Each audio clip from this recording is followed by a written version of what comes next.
विस्तार से खबरों का रुख करते हैं। ग्वालियर से बड़ी खबर, रेलवे की बड़ी लापरवाही आई सामने। बिना गार्ड के ही दौड़े नांदेड़ एक्सप्रेस। 42 किलोमीटर तक बिना गार्ड के ट्रेन दौड़ती रही। बिना मैसेज के ही ड्राइवर ने दौड़ाई ट्रेन। केबिन मैन को हरी झंडी नहीं दिखी तो दी सूचना के बाद ट्रेन को डबरा में रोका गया। दूसरी ट्रेन से गार्ड को डबरा पहुंचाया गया। तो नांदेड़ एक्सप्रेस बिना गार्ड के ही 42 किलोमीटर तक दौड़ती रही। बिना मैसेज के ही ड्राइवर ने ट्रेन दौड़ाई। बड़ी लापरवाही सामने आई है। केबिन मैन को हरी झंडी नहीं दिखी तो सूचना दी गई। विनोद हमारे साथ जुड़ गए हैं। विनोद, ये तो बड़ी लापरवाही सामने आई है कि यहाँ पर ड्राइवर ने बिना गार्ड के ही ट्रेन को दौड़ा दिया। अब क्या कार्रवाई हुई है? बिल्कुल, देखिए, एक बड़ी लापरवाही इसे कहा जा सकता है कि बिना गार्ड के ही तकरीब 48 किलोमीटर हुजूर साहब नांदेड़ एक्सप्रेस दौड़ गई, जो कि ग्वालियर से चली और डबरा जाकर उससे रोका गया। इस बीच 3 से 4 ऐसे स्टेशन थे जहां हरी झंडी नहीं दिखाई गई, तो ड्राइवर ने इसकी सूचना कंट्रोल रूम को दी और उसके बाद इस गाड़ी को आनन फानन में रोका गया।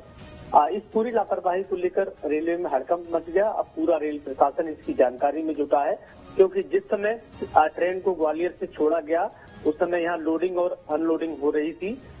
उसके बावजूद आखिर यहाँ पर गार्ड क्यों ट्रेन में सवार नहीं हो पाया, क्या वजह रही, इसकी पूरी जांच की जा रही है। बिल्कुल। अब ऐसे में ये भी चूंकि यहाँ पर एक बड़ा हादसा हो सकता था, ऐसे में हम तमाम ऐसी घटनाएं भी देख रहे हैं विनोद की एक ही ट्रैक पर 2 ट्रेनें आ जाती हैं। अगर ऐसा कुछ हो जाता तो यहाँ पर बड़ा हादसा हो सकता था और जिम्मेदारी यहाँ पर किसकी होती, ये भी एक बड़ा सवाल। बिल्कुल, देखिए, ड्राइवर की सूझबूझ ही इसे कहा जा सकता है कि 3 से 4 स्टेशन पार करने के बाद उसे इस बात का एहसास हुआ कि कोई गाड़ी को हरी झंडी नहीं दिखा रहा है, तो उसने तुरंत कंट्रोल रूम को सूचना दी।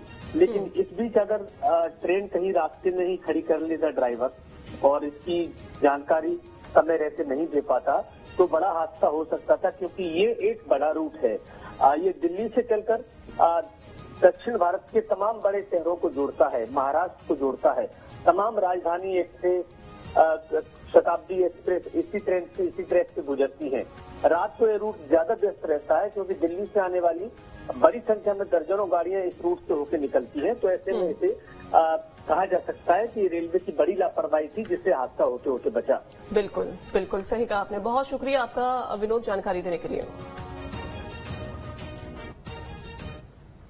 भोपाल से बड़ी खबर, बीजेपी के कार्यकर्ता